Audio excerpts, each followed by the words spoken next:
Hello, and welcome everyone to the 21st webinar in Contact's Produce Safety webinar series.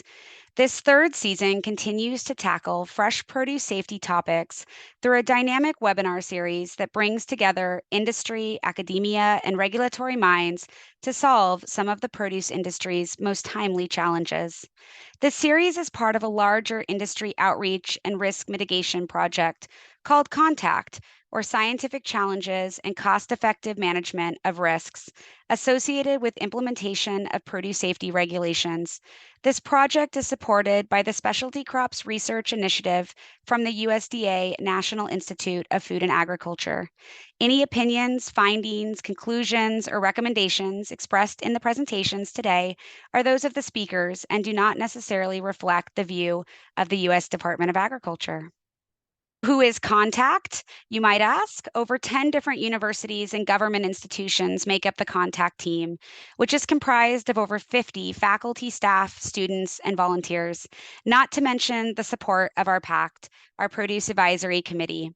It takes a village, and we appreciate each individual's support and ongoing efforts to make Contact a grant championed by you all.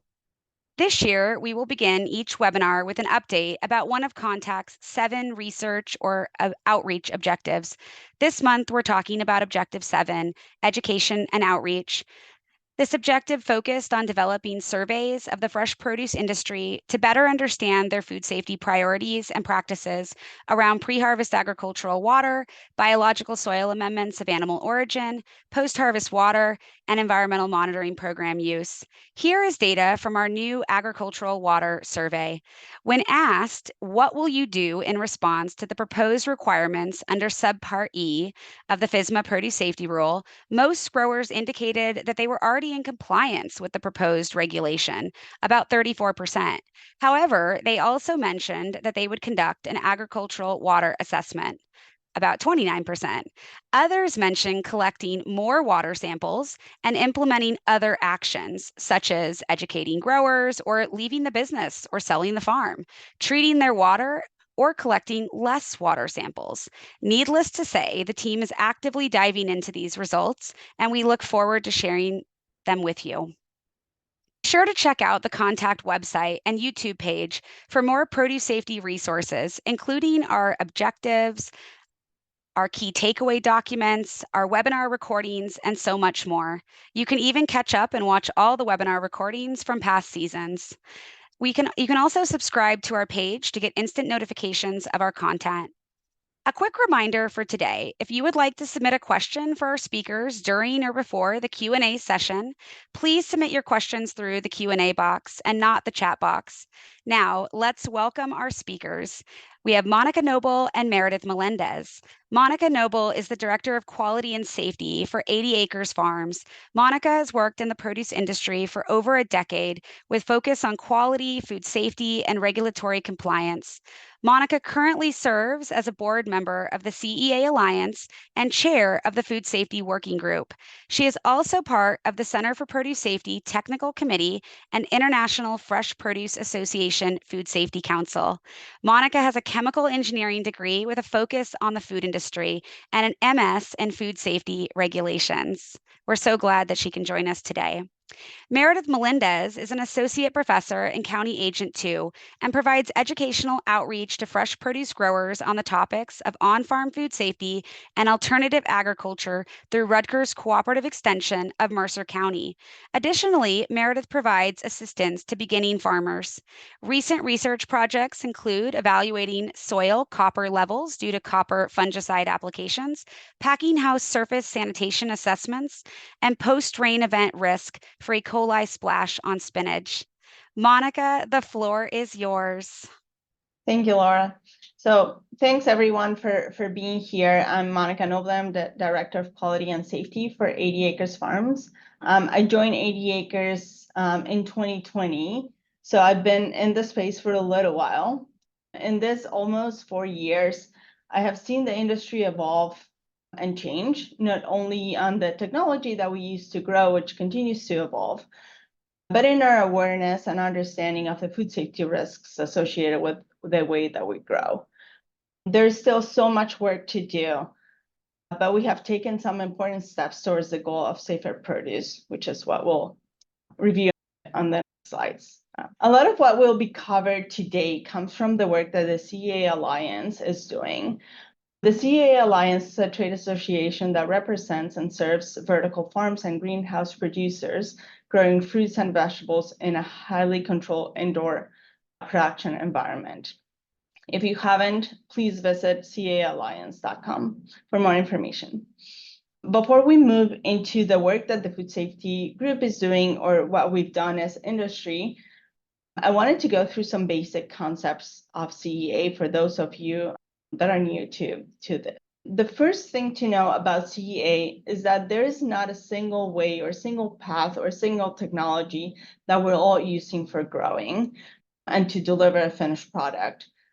I will go through some general description, but each individual producer may use one or a combination of them, given even just in individual operations within the same company.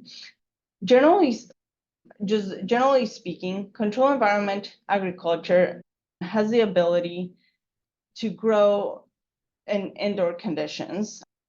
This could be through enclosed farms, through the use of hydroponics, aeroponics, aquaponics, and soil-based systems. One of the key goals of CEA is to minimize the environmental impact. So the reuse or reducing the use of water is a key component of how we grow.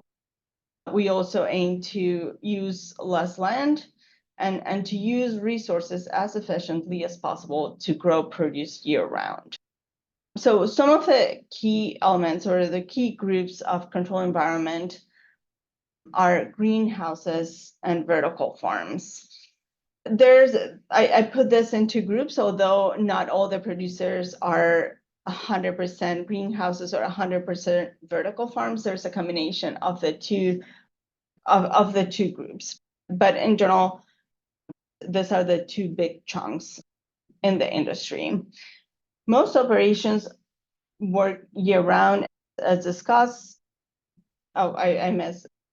Greenhouses can be partially enclosed, and this means that they have the ability to open some of their operations to vent for the environment if there's a component of the grow conditions that need to be modified or adjusted. Through this design, CA has the ability to reduce or limit the use of pesticides.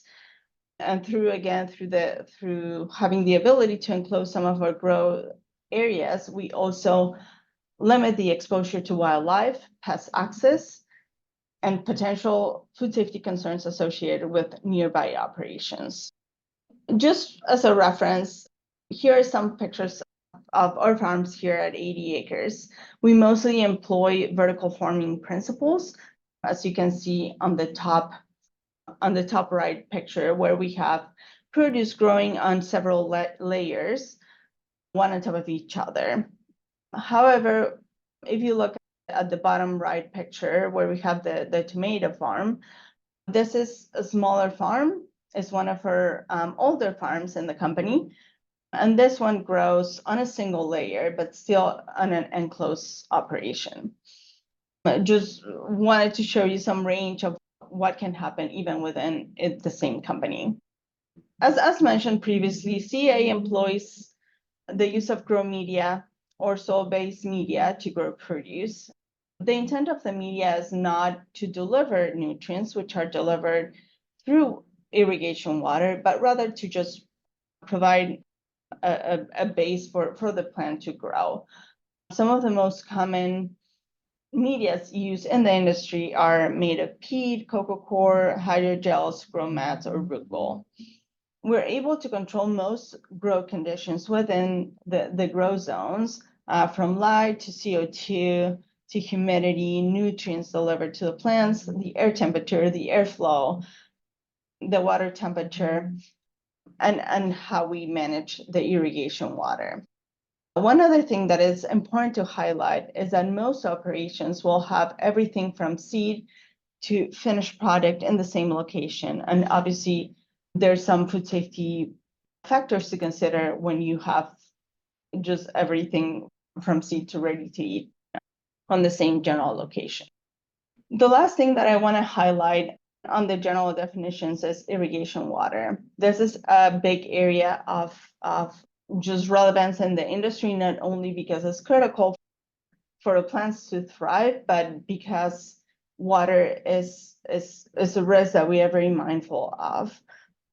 And it's also one of the most important principles that we follow on sustainability. So we want to be efficient with the use of water, and therefore, for the most part, CA recirculates water through their process. We use some of these technologies for irrigation, with overhead being the least use type of irrigation.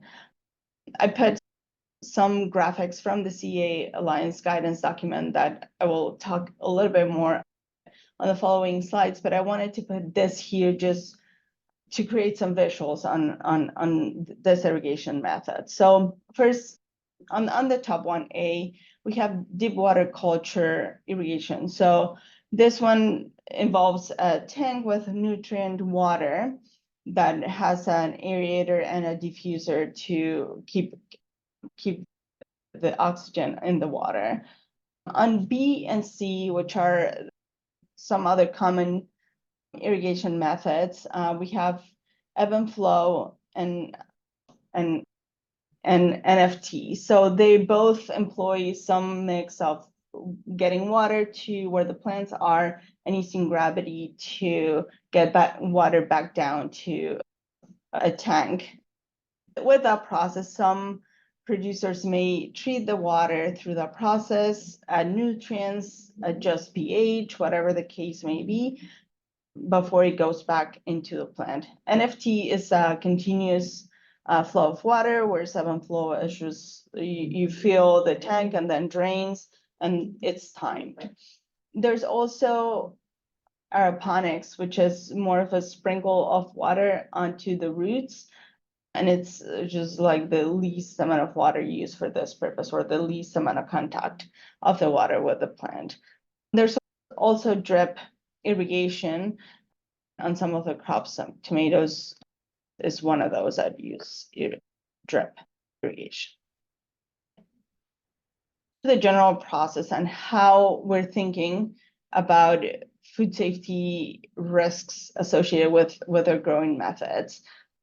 This is all included on the guidelines that were issued by the CA Alliance late last year, and we'll go into those details. But just in general, I wanted to put this up here just so to create a visual of how the process flow and how it changes, I guess, from the raw process seed through the entire supply chain. So first we start with seeding. It goes into germ, prep, grow. That is all similar to how we grow anything. Then harvest, then if applicable, it gets cooled, process and pack, all within the same building, then stored, and then it gets distributed. The risk obviously changes as we move, and we need to be able to create the conditions that are adequate to preserve the safety of the product. Here's the food safety guidelines that were issued by the CA Alliance Food Safety Working Group last year. If you haven't, here's the address to get them, or you can simply Google just CA Alliance Food Safety Guidelines for CA, or a combination of those words. It's a very comprehensive document. It's focused on the growing portion, assuming that most of what happens after harvest is very similar to other operations. So this is tailored to CEA with CA approaches. It had contribution from CA producers, researchers, suppliers, so like input suppliers, and regulatory agencies. So how do we think about food safety in the context of CEA? We mostly use the same things that are used to grow outside, but how we use these inputs really matters. So On seeds, for example, when you think about how a seed is used in traditional farming, by the time that you have a finished product, the seed is so far into the process that the risk associated with it doesn't really make much of a difference. However, for our purposes, a seed is very much there just minutes before finished product is assembled. So how we think about this inputs is different. On the guidelines, we highlight some of the programs that are important to meet some of this or to help manage some of this risk that we've identified, at least as relevant as we'll learn more about how they impact the safety of the product. So it's important for seeds, for grow media, having a supplier approval program, sometimes depending on the risk that you've determined on your food safety plan, there may be some incoming material testing. There may be a request to your seed supplier to have treatment for those seeds. How the seeds are packed, how they protected from the environment as you receive them, how you store them, and how you handle them will have an impact or may have an impact on them. For grow media, something very similar. Obviously, we are in closed facilities, but we are pulling resources from the outside. So we're not immune to those sources of contamination. Same thing, having a reliable supplier that understands the risks of the product, what material is your grow media made up, how is it processed, is there any treatment associated with it? How do you use it in your own process? Is it recycle? Is it reuse? Is it sort of new material from your supplier? All those factors you have to consider as part of your food safety plan. And what is the risk for the grow media to be in contact with with the edible portion of your crop is important as well, and how you manage those risks. Same with fertilizers. What is the source? What are they made up? Is there any risk for just items from like animal origin? And if so, how do you manage that risk? And then making sure that we are following labels on all of the chemicals that we use for growing. As mentioned before, water is a big part of what we do. Is how we deliver nutrients, and it's also how we deliver some of the sustainability principles of indoor farming. Things to consider on water is, where is your water coming from? Is it city water? Is it well? Is it surface? So no different than if you were growing outside. But once it gets into your facility, is how you recycle that water. Do you treat that water in the process? How do you deliver that water to the plant? Is there a risk, even if it doesn't meet the definition of ag water, is there a risk of incidental contact? Those things need to be considered. How do you monitor the water? Obviously, we don't necessarily have the same risks as just the use of surface water in traditional farming, but so are those indicator microorganisms adequate, or what is adequate to understand the safety of the product, of the water? How's your equipment designed? Is it cleanable? Do you clean it? Do you replace the water? Those are some of the key components that we need to consider in irrigation water that are different. I wanted to put this visual here as well to say that, as I mentioned, there's different components of how we build our food safety plans. There's not just one way to do it. There's not just one safe way to do it. It's important to consider every tool in your toolbox available to reduce the risk. So you may have water treatment. How do you just build upon that to enable your system to be as safe as possible as a product that doesn't have a kill step allows? Then on harvest, this is where obviously harvest occurs in a similar way that any type of harvest. However, we have the ability, because we are close, because we are in a controlled environment, to add some food safety measures at this step. So is your harvester sanitary design? Can you clean it effectively? Is it clean effectively? Do you do any kind of visual or just ATP inspection before you use it. This is also where most employees get introduced to the process. There's through growth and through all the previous steps, there's a lot of automation, but to this step, this is where you get a lot more interaction of employees. And are your employees trained? Do they understand that what are the risks associated with their interaction with a product? Is there any environmental monitoring here? Do you understand where sources of contamination may be coming from, and are you tackling those?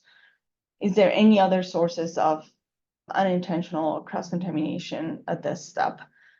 How are you controlling that traffic flow? As mentioned before, this you have all the different components of growing a plant in the same building. Are you able to separate your seed, your grow media, your other inputs to grow from when you have a product that is harvested? And how you manage waste to prevent risks associated with just buildup or reuse or handling of waste. Here, moving into more of like processing steps, even if you are a farm, these are obviously not new to CA. It's not necessarily that CA does anything different at this point in the process, but it is important, again, to be able to separate or at least control traffic flow to create a barrier between your sort of like finished product from the raw inputs into your product. Is your training adequate? Do your employees understand the risks associated and how to behave if something happens, if something falls on the floor? Is that available for employees? Is your equipment designed in a way not to contribute to product contamination? Again, this is not new equipment, this is not new technology, this is shared technology. In this area, we already have a lot of tools that are available that are not specific to CA. Again, having a comprehensive clean and sanitation program that is adequate for your operation, environmental monitoring to make sure that those programs are doing their job, and making sure that our waste management is also adequate for the type of operation. One of the key components, or something that I always like to highlight, is that traceability is still important within CEA. We obviously have everything in one single location, which simplifies the process a bit, but it is important that we enable the system or the processes to reflect that information rapidly. We need to make sure that we have methods to link all the different parts of the process quickly and effectively. We should be able to identify our product as it's going through the process, even if it's within the same building, to identify the seed lot, the grow media lot, the points in the process where it was harvested or packed or cooled. Those are key components of just our ability to meet the requirements of traceability, and how all of those are linked to the consumer level identifier is important. So having the systems to allow us to deliver information in short time is critical, but it has to start by inputting the right information into whatever process system we use within our operations. And I only have a few more minutes, and I wanted to touch on what we're doing still. As mentioned, we have still a lot of work to do. There's a lot of things that we don't know.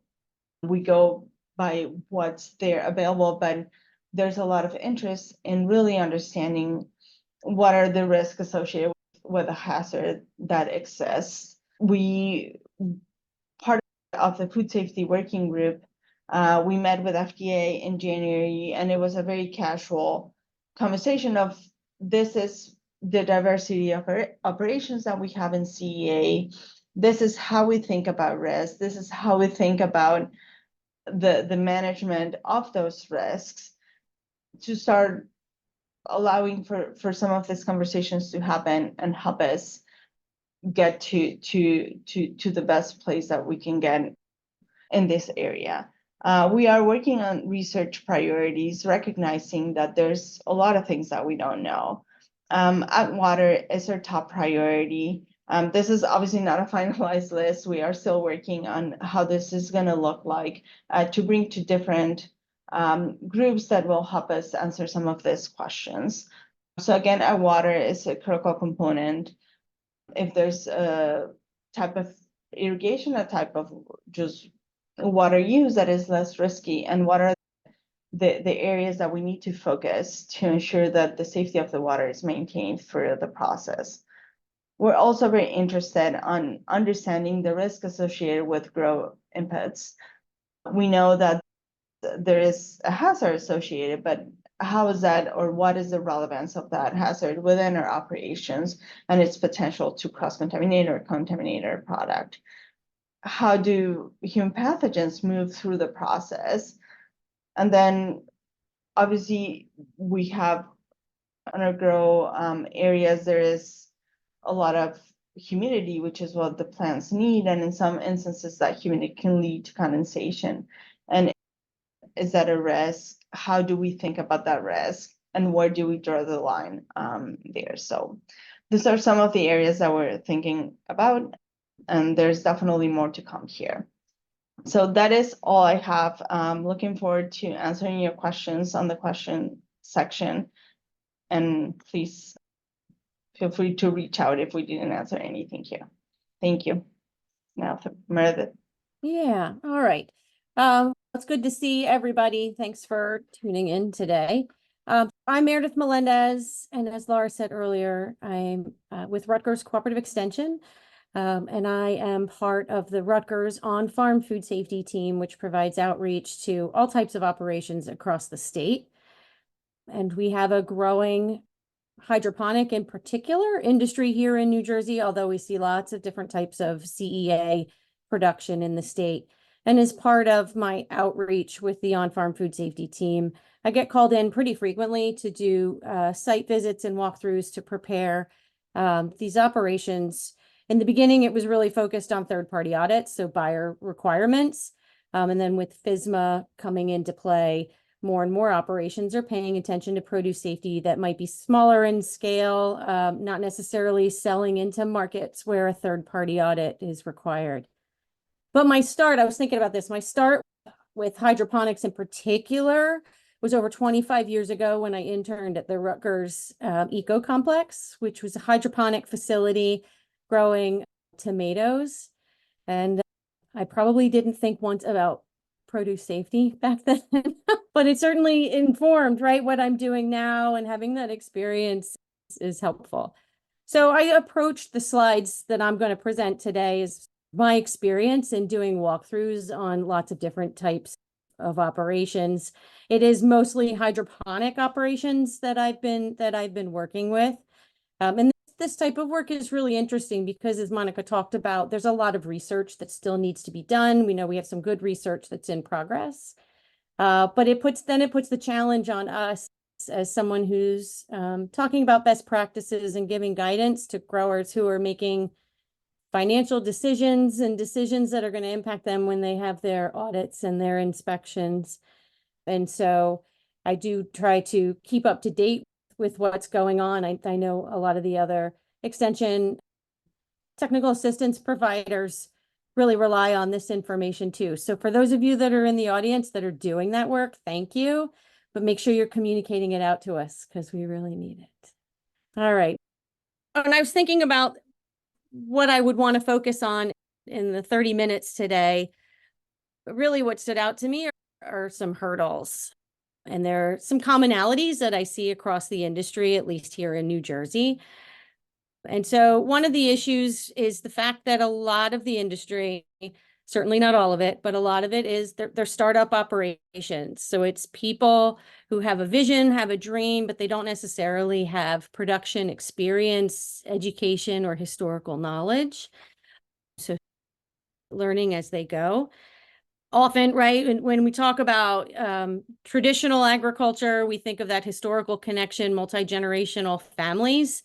That's understand the agricultural resources, the agricultural industry that they're working in, but we don't necessarily have this with many of our CEA growers that are there. So that's a pretty steep learning curve, and to not know people and not know what agencies can help you, that extension even exists, is that's not helpful, right? So I think webinars like this, the work that seems to be going on that I see across the country, I think is great at trying to reduce that barrier of information.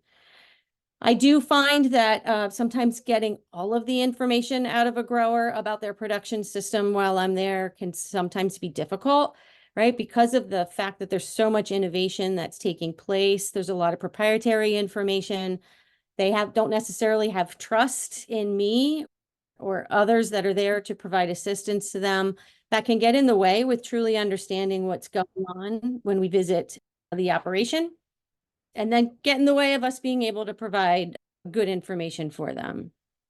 Laura, did you need to say something, or should I keep going? Nope, keep going. All right. With that innovation, right, comes a lot of equipment design. A lot of this involves food contact surfaces. And if this operator doesn't have an understanding of risks within that operation, the hazards that are there, without understanding risk assessments, right, they can make a problem bigger than it was to begin with by some of the innovation in terms of their design and the procedures and processes that they're implementing in their operation. Another issue that's on the extension end of things, right, is a lot of our grower trainings are geared towards soil-based production, right? It's right. So they are expected to translate what we're conveying about FSMA, about audits, into this indoor growing environment, which is very different than outdoor production. Also, there's a high standard for these growers to be educators when it comes to conveying information to their employees, staff, others that are working in the space, but not a lot of resources in terms of how should they convey this information to their audience so that way they can follow through with what they deemed as priorities for risk reduction in their space. And then we're still waiting on a lot of this research to be finalized. The priority topics that I wanted to just cover today, certainly worker training, that's a soapbox for me, pathways throughout the space, water management, raw materials, which Monica covered pretty well earlier, food contact surfaces, and wildlife. And right, all of these things are right, we see this in all of our indoor growing operations. These are all foundational when it comes to thinking about risks that come with all of these activities in these spaces. And so really having an understanding of risk reduction when it comes to each of these areas is important for reducing that risk. So next slide. When it comes to worker training, there's a requirement for FSMA for worker training. There's a requirement for audits for workers to also be trained. And then we've got a lot of operations that maybe aren't covered by the rule or qualified exempt when it comes to FSMA or don't have to comply with an audit. But I would imagine, right, in conversations I've had with producers, there's a lot of training that's happening because there's very specific processes that take place, causes and effects in terms of reactions to certain things that happen during a normal production day. And so, right, we just need to make sure that food safety is being covered with the training that's taking place. Right, thinking, does management at this operation have training that's relevant to the things that they are responsible for? Who is doing the training at the operation? Are they, if it's not the owner or management, the trainer, are they being supported in resources as well as time in order to be able to do this training? And then desires, so are they being able to train in the way that they think is most effective? So it's important that we support all levels of education at the operation. Is the training including all of the things that are relevant to this particular operation? Do the workers know what are considered food contact surfaces in the space? Do they know the hazards that are in there, in that area or in that growing space, and the risks that are most likely to occur because of that? If something goes wrong, Do they know what that looks like enough to report it? Or do they know if they are empowered to be able to solve that problem themselves? Is there record keeping that needs to take place for that? Or do they need to notify a supervisor? So really understanding realities of working in that space and then what the expectations are of them should be part of the training. So a number of years ago, Laura did a packing house listeria talk for us in New Jersey. And you had something similar to this, Laura, that showed pathways of people and equipment and product in the space. And so that we were talking about a packing house that's in an outdoor growing operation. And when we think about our indoor spaces, often we're talking about smaller areas, right? All indoors. And so when we think about those pathways, crossing over each other, all of these pathways of all of these things is going to be much more in this smaller indoor environment than we would see in a typical large scale outdoors operation. And so an operation should really take a bird's eye look and consider the hazards that are there, right? And so mapping the space is a great way to just think solely about contamination risks in the growing space, as well as the packing and the storage spaces and everything else that's adjacent that people and produce is going into. And really mapping is that first step of a risk assessment. And so that risk assessment is going to inform all of the procedures, policies, the corrective actions that might need to take place. And then certainly it's going to inform the worker training that you're going to have. And when I go in to do a visit with a CEA operation here in New Jersey, it's pretty common that a risk assessment, if I say a risk assessment, I have to explain what that is if they're not going through an audit. And usually mapping hasn't taken place. And so it's really a great starting point for thinking about produce safety in these types of environments. So it's just a lot of questions need to be asked when we're thinking about these pathways. So where are seedlings where are the seeds being planted? Is there a nursery space? Where is transplanting happening? What's going on in terms of the pathway of materials in that production space? Thinking about everything from seeds to raw materials, to the water flow, to people, to equipment that's used to move all of these things around. Is it one doorway that's going between where storage and packing and handling is taking place to that grow area, right? So that's a big risk area because we've got lots of people, lots of things, and then we have this high risk produce that's also going through that space. Anytime that we see these pathways crossing over, that's just an indication that we need to pay closer attention to what's happening there, considering the practices that are being done, how people are moving, how all of these things are moving, and is there a way that we could do that better in order to actually reduce risk? And certainly the type of production system that's being used has an impact on that, the treatments and the crops that are actually being grown, right? All of that has an impact on that risk. And so that's why there's not a one size fits all for this type of risk assessment. It's really specific to the operation, and it'll take time, right? It takes time to think about all of these things and really consider the hazards and the resulting risks from that and the likelihood of that.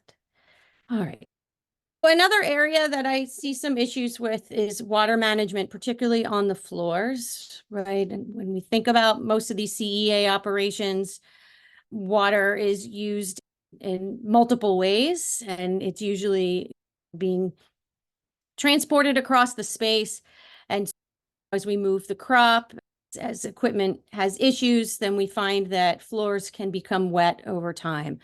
Right. And so we want to make sure that water on floors is temporary and that it doesn't become a continually wet area that really serves as a harborage area for a pathogen should it find its way into the space. So thinking about drains that are in the space, and are there issues with that? Is the water actually flowing to the drain? What could be done to mediate that if that's not the case? We see a lot of squeegees being used as a way to deal with water on the floors, and that's a great way as a temporary fix to make more permanent water on the floor become temporary by spreading it out and allowing it to dry. but also consider accessibility to areas and paying attention to those areas that are out of sight, out of mind in terms of moisture. You could see on that picture on the right-hand side, that's pretty tight between the sidewall of this greenhouse and the growing equipment. And so it would be pretty impossible for somebody, it'd be pretty difficult, I wouldn't say impossible, for somebody to get in there. And you can see it is hard because there's stuff that's just found its way into that area and nobody's bothered to get it yet. And the design of the production space to make sure that you're able to get in and deal with problems when they occur, so that way it stays a small problem rather than a big problem, but also considering the temporary fixes that are being implemented. There's not always time to permanently fix issues as they pop up, but make sure that there's a plan to take those temporary fixes and turn them into permanent fixes with having a plan and a time frame for when that's going to happen. Next slide. With the water systems, right, we see a lot of variation in water systems. The picture on the top there is ebb and flow system. That's actually from the Rutgers Eco Complex when I was there many years ago. But we're also seeing lots of the NFT with the gutter systems being used, as well as into that deep water culture also being used. And so for each system, right, they're different. The risks are going to be different. The food contact surfaces are going to be different. And then your cleaning and sanitation program for each is going to be different too. Also, right, the ability for biofilms to form is going to be different just on the nature of the system. But really, what I see is lacking on a lot of operations is a water system assessment, right? We assess the system because we want to grow stuff in it. The right people consider that. They're thinking about financial decisions and does it look like a system that they would want to work with? But the thought usually doesn't come till cleaning and sanitizing until the system's already in place. And so it is my most favorite farm visit to do, is when someone is thinking about doing something and hasn't invested yet into the system that they're going to use, or they're just not fully committed to the design of the actual grow space. And so I think that's really satisfying to me, to be able to talk things out, ask lots of questions, right? I see it's my role to ask lots of questions of the grower and then help them make decisions in that way.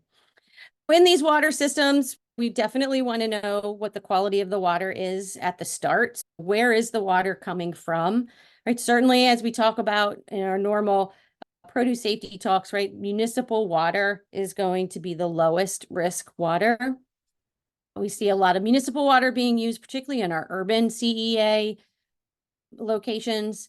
We see a lot of well water also being used. I have not yet come across surface water that's being used in this type of system, but in some of the more educational urban systems, I have seen some rainwater capture being used, and that certainly would be a higher risk also. But once that high quality water comes into this growing space, it's coming in contact with a lot of surfaces, a lot of amendments, right? Growing media. And so all of that can impact the quality of that water over time. Really being aware of what's coming in contact with that water and the role it plays with that overall quality is important. It shouldn't just be, oh, that water is, I test that water when it comes in from the well, it's non-detectable generic E. coli, I don't have to worry about it anymore. Yeah, we don't just get to check that off the list at that point. It is something that needs to be focused on as part of that water system assessment, thinking about all the things that are coming in contact with the water and the risks that they pose. And then what are you doing already to reduce those particular risks? That's the other good thing, right? Is that people are usually doing some good practices that are reducing risk. And so it's nice to focus on those too, rather than a laundry list of things that actually need to be changed. So, yeah, I think we certainly see a lot of recirculated water in these systems and reservoirs, right? So the one on the right-hand side there, definitely easier to access, but also, right, risky too, because a pathogen could find its way in there, right, through cross-contamination of some sort, right, because it's wide open. The reservoir, the holding tank that you see in the top photo, I don't even know how you'd get in there to clean that thing out. I don't know if it had ever been cleaned. And just a lot of pipes and tubes and this and that. It becomes complicated quickly. And so that just gets in the way of being able to actually maintain it, let alone getting in there regularly to clean it and inspect it, to even see what's going on. And so here with the water systems is where we seem to see a lot of temporary fixes that just get left over time, right? Because there's always something else that's more important that needs to be done. So there should be a way to track issues that pop up, what you did about it, and then your plan and time frame for when it's going to be fixed. Another important thing that operations should think about is the parameters for when water is going to be changed out for these recirculated water systems. This is where I tend to have a lot of dialogue with producers because the answers can really vary based on the system that they're using and the operation. And typically, there isn't necessarily a protocol that's followed, and these, particularly the smaller operations, on when that water is being changed out. And I think some guidance on this would be really helpful for decision making with these types of operations, because it's important, right? It's especially, right, we've got large amounts of water being recirculated that's coming in contact with a lot of surfaces and often coming in direct contact with the crop that's going to be harvested. Yeah, and definitely needs some guidance too. I know this was on one of the research priorities for the CEA Alliance about water testing in certain situations, what makes sense for this. And so it would, traditionally, if I find an operation that's testing their recirculated water, it's for generic E. coli on a pretty random basis, just to get an idea of the quality of the water. And that's mainly dictated because that's what we tell growers to do when it comes to irrigation water. So I look forward to more guidance that's going to be coming about that. But certainly, so if we're testing water, we need to think about what test are they asking for? Where are the samples going to be pulled from the operation? Do they have a plan in place for this whole testing process? How often are they going to test? Are there certain triggers that would result in testing, or is it purely based on scheduling and timing of crop activities?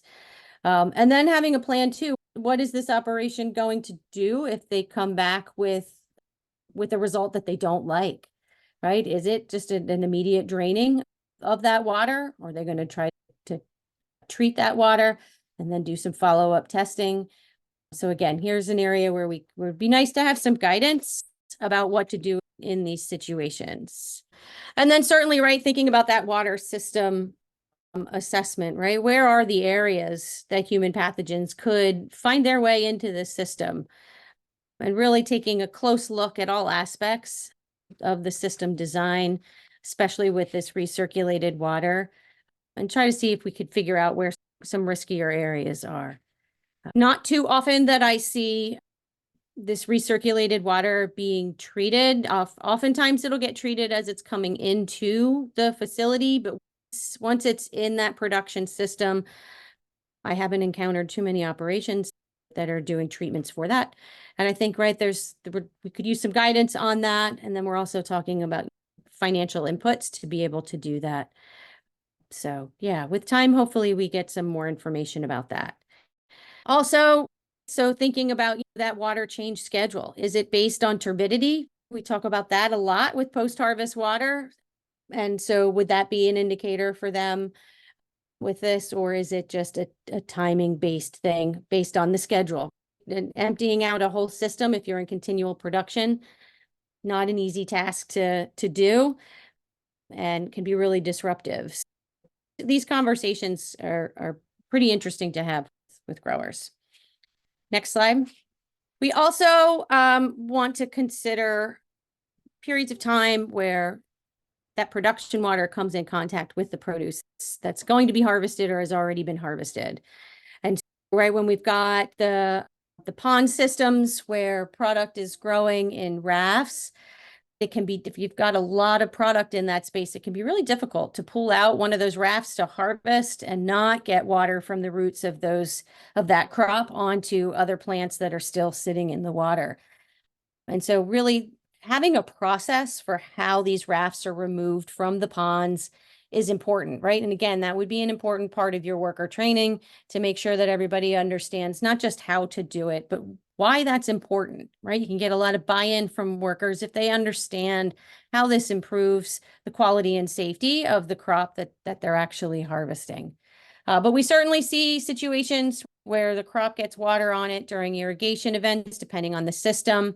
As we're moving the crop around, again, depending on the system, you could see those racks on the lower right there that are open, right? If those trays of the greens there are wet, right, they're going to drip down onto the crop below them. So we really just want to keep the water from the production system off what's going to be harvested. And the reality is keeping track of what that water came in contact with is pretty hard to do. And right, just preventing it from getting onto the crop to begin with is important. But also, right, we're seeing lots of these hydroponically grown products being sold as live plants, so the root system is still intact. When we think about the packaging for this, there's no barrier between those roots and what's going to be consumed by the customer. And keeping things as dry as possible is important. And I feel like I've seen some designs where they do try to keep the roots separate by a layer in there. I think there's work to be done on this because I think the market showed, right? Customers are really interested in buying this living product with the roots still attached. And yeah, we just need some creativity on how we can reduce risk in that situation. Next slide. So Monica did a nice job covering raw materials with and the risks that can come with that. And I think if an operation's having a third-party audit, they're used to the idea of a supplier verification program, right? Where they analyze the suppliers that they're buying things from. They're determining if they're appropriate to buy materials from, and then they're on their supplier list. But this is also important to do for operations that don't necessarily need to have a third-party audit, right? In particular, right, because of the systems that we're growing in, and we want to make sure that the materials that are coming in are high quality. And so asking about letters of guarantee or food safety certification where that's appropriate, just having a conversation with the supplier about the quality of the materials. How are they storing it? How are they transporting it? Looking at doing inspections of materials when they come into the operation. Any red flags there on the cleanliness of the packaging? What kind of information are you getting about the product from the supplier? And when it comes to seeds, right, is that supplier, are there lot codes that you're able to track in case something did happen or go wrong, that you would be able to trace that back to that individual supplier? But then also thinking too about how are you storing all these raw materials at your own facility, right? And making sure that you're not creating a source of contamination by the way that you're storing these things. So making sure that it's a space that's appropriate. If it's a dusty space, right, covering something up with a tarp is one way to keep things clean. But it might be an operation where everything's all in one particular space, and that's fine. But just paying close attention to things and make sure we're not causing issues where they didn't necessarily occur to begin with. We want to keep track of invoices. You can keep track of what you're using, what's in storage, any issues. If anybody were to contact you and say we had a problem with this raw material, particularly seeds or something that we sent you, or maybe one of your fertilizers, would you be able to know where that is? When did you use it? Is any of the crop that you have or had sent out, was that impacted by that? Just thinking about, do you have the paperwork that could help you figure out that information if you were able to get that call? Can be helpful. Hopefully you never get that call, but that way at least you could have that information if it did happen. As I mentioned earlier, and I think most of you are aware, there are a lot of food contact surfaces in these growing spaces. And so it's important that these food contact surfaces are identified, right? It can be really different based on the type of operation that it, you know, and the design and the materials that are used. But really prioritizing the surfaces that the crop is coming in contact with on a regular basis, right? If you think about our FSMA trainings, that's a zone 1 high priority surface. But there's probably a good number of surfaces in the space that maybe you don't intend the crop to come in contact with, but just based on the movement of the crop, the movement of people, and the systems, depending on the setup, right? There could be other surfaces that the product sometimes comes in contact with. We want to make sure we recognize what those are and that we're implementing an appropriate cleaning and sanitation process for that.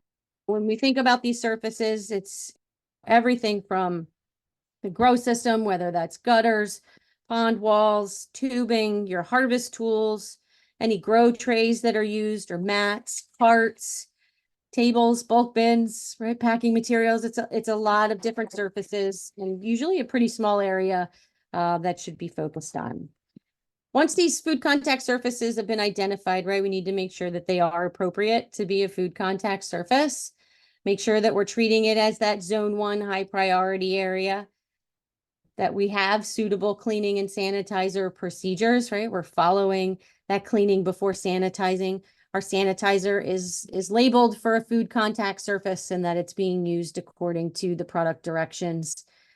And then thinking about the frequency, right? How frequent are each of these surfaces being cleaned and sanitized? Is that working for you? Does it make sense? And then thinking about that worker training, right? Workers need to understand this process.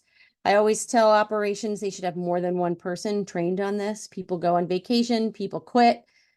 And having someone trained and ready to do this can really help reduce risk rather than having somebody wing it and not really understand what they're doing. I also encourage growers to have instructions for how this is done up on the wall, right? So they're visible. The worker can refer to them if they have any questions.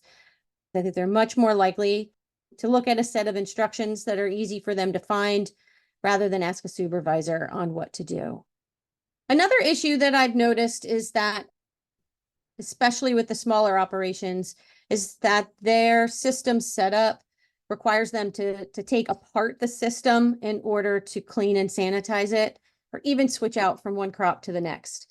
And so they lack space to be able to do this.